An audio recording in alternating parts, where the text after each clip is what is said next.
quanto il cinema ha pesato sul tuo percorso?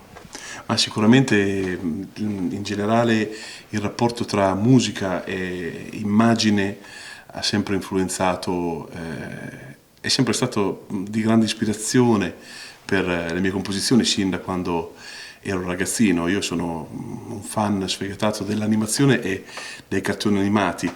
E, ecco, a parte le esperienze sia diciamo da doppiatore dilettante, perché sicuramente non sono mai stato professionista come doppiatore, però l'esperienza diciamo del doppiaggio del granchio di Oceania, Tamatoa, quindi il cattivo praticamente di quel cartone animato, e ha insomma alcune rivisitazioni di alcuni temi del libro della giungla che sono state pubblicate per Blue Note nella bellissima compilation Jazz Loves Disney, anche nel duetto con Melody Gardot. E, ecco, ho avuto la possibilità nel 2015 di scrivere una colonna sonora per Pupi Avati, per il film Un ragazzo d'oro, featuring Sharon Stone e Riccardo Scamarcio.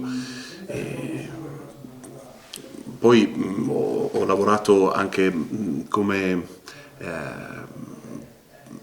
ho musicato anche per la Cineteca di Bologna, diciamo alcuni film muti, dei piccoli cortometraggi di un minore degli anni 30, minore fino a un certo punto perché è interessantissimo, è veramente divertente, che si chiama Charles Bowers, ed è stata un'esperienza bellissima.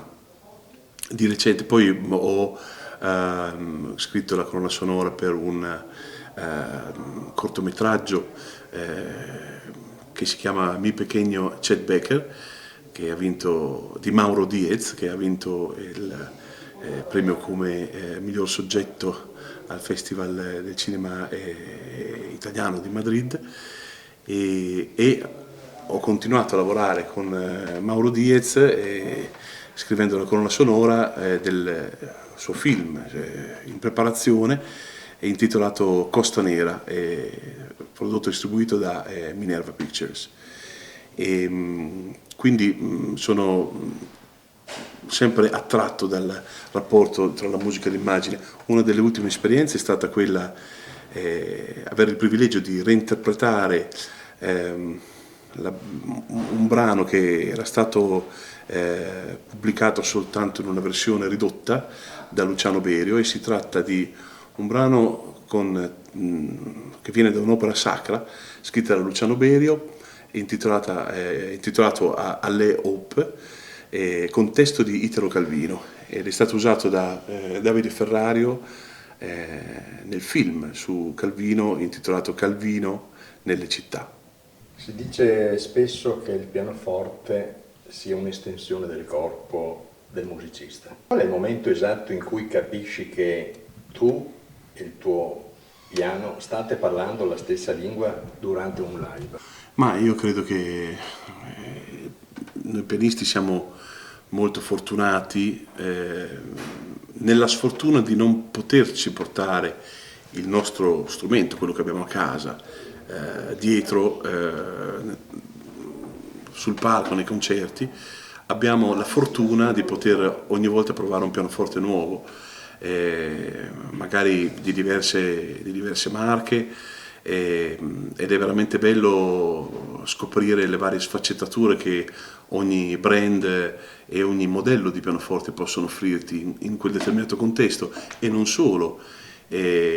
Anche chi ha curato la preparazione di un pianoforte, quindi l'accordatore o il rivenditore o il restauratore del pianoforte, fa veramente tanto la differenza, perché ho suonato dei pianoforti che erano stati preparati da determinati appunto accordatori o ricostruttori, restauratori di pianoforti, e sono riusciti a tirar fuori una voce in quello strumento di grande ispirazione anche per l'aspetto interpretativo e improvvisativo, quindi la creazione estemporanea. È ovvio che nel momento stesso in cui lo strumento ti restituisce un equilibrio, una fragranza, una stabilità, un'affidabilità, un senso di musicalità e di poesia attraverso le frequenze e l'equilibrio di queste frequenze, tu sarai ancora più ispirato nel seguire determinati percorsi appunto di improvvisazione, di creazione estemporanea e dinamica. Quindi questo rapporto, insomma, con questi personaggi, così come il loro brand e l'eccellenza di certi modelli che vengono portati ancora più in alto grazie al lavoro di questi accordatori, è veramente importante, è determinante per noi. Ha registrato il tuo ultimo progetto con la leggendaria Cam Sugar, icona delle colonne sonore italiane. Se dovessi firmare la colonna sonora della tua vita, che genere di film sarebbe? Ma è abbastanza, diciamo, abbastanza variopinto, credo. È molto curioso, molto irrequieto, alla ricerca del caos e della pace allo stesso momento. C'è come il desiderio di vivere tutti i colori dell'arcobaleno, diciamo, emotivo, così come quello musicale e dinamico sul pianoforte. Quindi probabilmente sarebbe una colonna sonora variegata, dove tanti mondi si riuniscono sotto un'unica passione che è il vero fil rouge o leitmotiv di questo film.